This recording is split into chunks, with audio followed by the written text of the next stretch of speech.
Okay, to answer that question, I'm going to draw you up the only formula, the only equation I still use, having left engineering many, many years ago. It's a simple formula, but in actual fact it communicates a lot around decision making and the approach I suggest you take for strategic planning.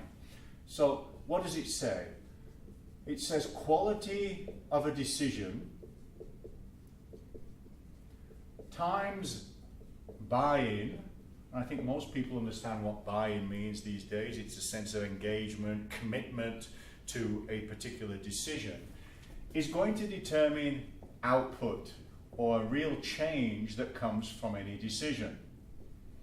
So, I've been doing strategic planning many years, so if I go into an organization and I do a good analysis and I explore what could happen, etc., I can come up with a pretty good decision as to what they should do and what their strategic plan should look like, etc.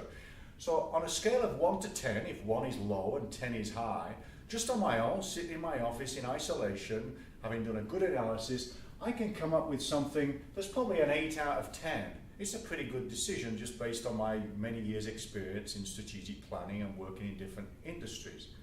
The problem is, I take this decision or plan, present it to senior management, and their level of buy-in to that decision is pretty low. They haven't prepared it, they've delegated it to a consultant, and in actual fact they have very little ownership of that decision. It belongs to me and not them. So their level of buy-in is probably a 3 out of 10. It's pretty low. They may implement it, they may not. So the chance of anything coming out of it on a mathematical scale is 24. Now, maybe if I go with a different approach, I'm going to get different results. So now, instead of walking in and trying to do my own plan and solve their problems for them, I go in and play much more of a facilitation role. I ask questions, I identify the assumptions that they're using, have used in the past, are using today, and are thinking about building their plan in the future. And as we discuss and going through the process, in actual fact, the idea that I started out with is getting compromised because I'm listening to different people, I'm listening to finance people, I'm listening to sales people, I'm listening to production people, and they've all got their ideas as to what we should do.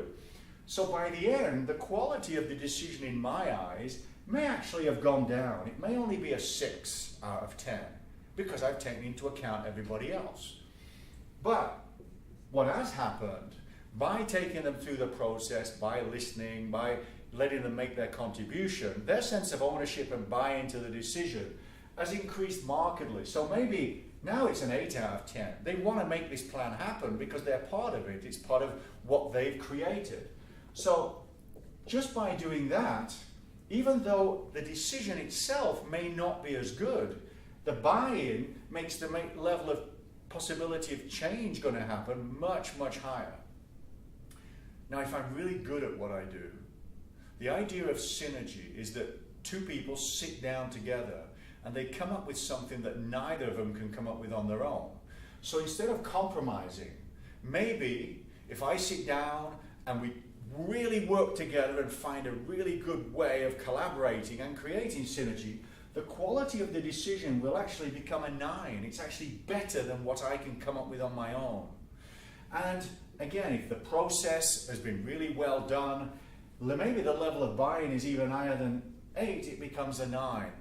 So now, the chance, the probability of change actually happening as a result of this strategic planning process has gone up to 81, which is drastically higher than the 24, which I could have done sitting in my office on my own. But it does mean me playing a very different role, and it means the process has to be different, very different in order to get these type of results. But it's worthwhile.